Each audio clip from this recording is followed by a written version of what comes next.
Scott, and I'm a huge advocate for marine biology. Marine biology is the study of marine life. According to Ocean Services NOAA, 50 to 80% of all life on Earth lives in water. To top it off, we've only explored 5 to 10% of our world's ocean. Exploring the ocean, we use a device called the Self-Contained Underwater Breathing Apparatus. Let's talk about the man who created the self-contained underwater breathing apparatus, Jacques Cousteau. Jacques Cousteau co-invented what was known back in the early 1960s called the aqualung. The aqualung was used as a device for early humans to go underwater and breathe underwater so that way they could explore more of coral reefs, fish, and other known aquatic life underneath there with using underwater video cameras and digital and underwater videos. Jacques Cousteau also had a number of research facilities. He had Conshelf 1, 2, and 3. They were helped produced by the Shell gas station company. They had them about 400 meters in depth underwater, and Jacques Cousteau used these facilities to sit there and study marine life from outside windows that he had created within the facility. They also had supplied oxygen and nitrogen into their facilities so they could breathe normally like as if they were on land.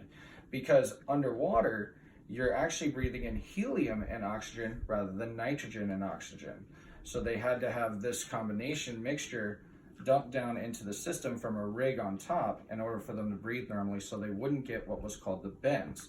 The bends is when helium and oxygen and nitrogen are all go into your bloodstream and they push out to your joints.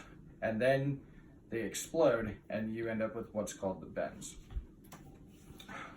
With that being said, Jacques Cousteau made all this possible for more marine biologists to get more closely up and personal with the aquatic life, including, using tags and getting DNA samples and other stuff with that. However, marine biologists discovered that more and more coral reefs are getting destroyed all around the world due to what's called the greenhouse effect. So, in order to talk about the greenhouse effect, we need to understand climate change. Climate change is killing our planet as we speak, and we as humans are responsible for it. According to a study by the Carbon Brief organization, we have emitted 375 billion tons of CO2 into our atmosphere. We are depleting our ozone layer and destroying our entire atmosphere. It's also warming up our waters, which our glaciers are warming up, and they are then melting into our waters, creating rising water level, creating rising temperature in the water. And because of those small, tiny 1 to 2 degrees in Fahrenheit, we are killing off so much coral reefs. If you look at Australia's natural Great Barrier Reef, more than half of it has been destroyed, all because of climate change and because of our inability to adapt to more self-efficient, clean, sustainable energy. There is a way that we can save coral reefs and our planet, and that's if we start using wind, solar, and also what's called hydrocells. With these efficient green energy substances in place, we can make for a better living, perfect world.